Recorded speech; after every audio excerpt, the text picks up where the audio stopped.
Comme il est drôle et en même temps terrible de regarder ceux qui appellent de toutes leurs fibres à s'aligner sur eux, ces pays occidentaux, leaders d'opinion, et soi-disant, réceptacle illimité d'une volonté grande et puissante, héritiers, des véritables chevaliers et des hommes antiques, ne valent pas mieux que cette bête totalitaire et rouge qui se trouve de l'autre côté des barricades.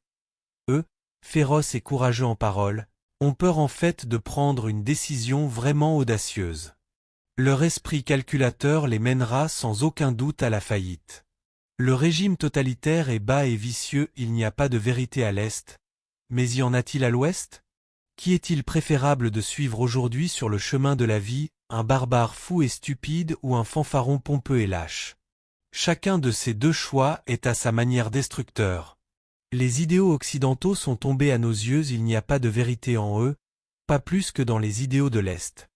En se faisant passer pour des médecins, ils ne cherchaient pas à nous guérir complètement, ils nous donnaient exactement autant de médicaments qu'il en fallait pour maintenir la vie dans notre chair et notre sang. Leur but n'est pas de nous sauver, mais de nourrir notre chair encore vivante à un certain chien de garde, de la nourrir par morceaux, comme ils l'ont fait autrefois avec l'Europe, quand Hitler, comme le taureau du mythe glorieux, a eu l'intention de s'en emparer. À cette époque, ils prenaient exactement les mêmes décisions, et comment tout cela s'est-il terminé? Leur peur et leur lâcheté ont conduit à la Seconde Guerre mondiale, et ils se sont eux-mêmes rendus en 2 jours, voilà comment leurs paroles sont soutenues par des actions.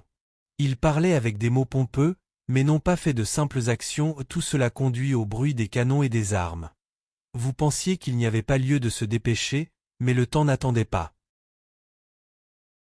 Quand vous dormiez, l'aiguille de l'horloge bougeait, rapprochant une autre grande tragédie européenne. Au moment où vous agissez selon les livres, notre ennemi agit en se guidant par la pratique, car il est une créature qui s'adapte aux circonstances. On n'écrit pas de livres sur de telles circonstances, car elles n'ont jamais existé, et c'est pourquoi, par ses actions, il vous met en difficulté, en silence, en inaction en restant un temps considérable dans de tels états, vous ne faites que ce qu'il désire de manière effrénée.